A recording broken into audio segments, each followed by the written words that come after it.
Question 2026 episode 133 answer revealing വീഡിയോയിലേക്ക് എല്ലാ പ്രിയപ്പെട്ട പ്രേക്ഷകർക്കും സ്വാഗതം. ബൈബിൾ പോർഷൻ പറയുന്നു സങ്കീർത്തനങ്ങൾ 51 മുതൽ 54 വരെ, റോമർ 16 അധ്യായം. ഇതിൽ നിന്നായിരുന്നു ചോദ്യങ്ങൾ ചോദിച്ചിട്ടുണ്ടായിരുന്നത്. ശരി ഉത്തരം ഇതാണെന്നുള്ളത് നോക്കാം. ആദ്യത്തെ ക്വസ്റ്റ്യൻ ഇതായിരുന്നു, റോമർ 16 അധ്യായത്തിൽ ഏറ്റവും കൂടുതൽ പ്രാവശ്യം കാണുന്ന മൂന്നക്ഷര പദം ഏത്? എത്ര പ്രാവശ്യം? റെഫറൻസ് വേണ്ട എന്നുള്ളതായിരുന്നു ചോദ്യം. ഉത്തരം വന്ദനം. 22 പ്രാവശ്യമാണ് കേട്ടോ ഉത്തരം ഈ വന്ദനം എന്നുള്ള വേർഡ് കാണുന്നത്. രണ്ടാമത്തെ ക്വസ്റ്റ്യൻ, പഴയ നിയമ പാഠഭാഗത്ത് ബൈബിളിലെ ഒരു പുരുഷന്റെ ഭാര്യയുടെ പേരുണ്ട്, പേരെന്ത്? ഉത്തരം മഹലത്ത്. സങ്കീർത്തനങ്ങൾ 53 തലക്കെട്ടിലാണ് ഇത് പറയുന്നത്. ഏശാവിന്റെ ഭാര്യയാണ് മഹലത്ത് കേട്ടോ. ഉൽപ്പത്തി 28:9 നമുക്ക് ഓൾറെഡി നമ്മൾ പഠിച്ചിട്ടുള്ള പോർഷനിൽ ഉണ്ട് കേട്ടോ.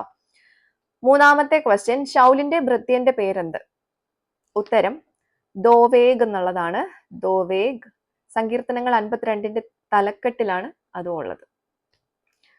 നാലാമത്തെ ക്വസ്റ്റ്യൻ, ബൈബിളിൽ പറഞ്ഞിരിക്കുന്ന ഒരു ചെടിയുടെ പേര് പാഠഭാഗത്തുണ്ട്, ഏത്? ഉത്തരം ഈസോപ്പ്. സങ്കീർത്തനങ്ങൾ 51:7, പുറപ്പാട് 12:22 ഉണ്ട് കേട്ടോ. പുറപ്പാട് 12:22 എന്നുള്ളത് നിങ്ങൾ പറയണമെന്നില്ല, അത് നിങ്ങൾക്ക് മനസ്സിലാവാൻ വേണ്ടിയിട്ട് മാത്രമുള്ളതാണ്, സപ്പോർട്ടിംഗ് റെഫറൻസ് ആണ്. ശരിയായിട്ട് നിങ്ങൾ പറയേണ്ടത് സങ്കീർത്തനങ്ങൾ 51:7 എന്നുള്ള റെഫറൻസ് ആണ്. അഞ്ചാമത്തെ ക്വസ്റ്റ്യൻ, ഒരു ചിഹ്ന വ്യത്യാസത്തിൽ കാണുന്ന രണ്ട് പുരുഷനാമങ്ങൾ ഏതെല്ലാം എന്നുള്ളതായിരുന്നു ചോദ്യം. ഉത്തരം ഹെർമോസ്, ഹെർമാസ്.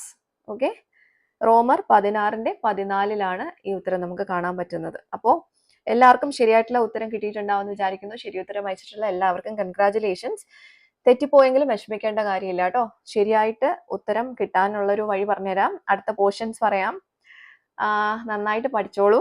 സങ്കീർത്തനങ്ങൾ 55 മുതൽ 58 വരെ, 1 കൊരിന്ത്യർ 1 അധ്യായം, അതിൽ നിന്നായിരിക്കും ക്വസ്റ്റ്യൻസ് ഉണ്ടാവുക കേട്ടോ. നന്നായിട്ട് വായിച്ച് മനസ്സിലാക്കിക്കോളൂ. നമുക്ക് അടുത്ത എപ്പിസോഡിൽ ക്വസ്റ്റ്യൻസുമായിട്ട് വീണ്ടും കാണാം. Till then, it's me, Angel, signing off. Bye and take care.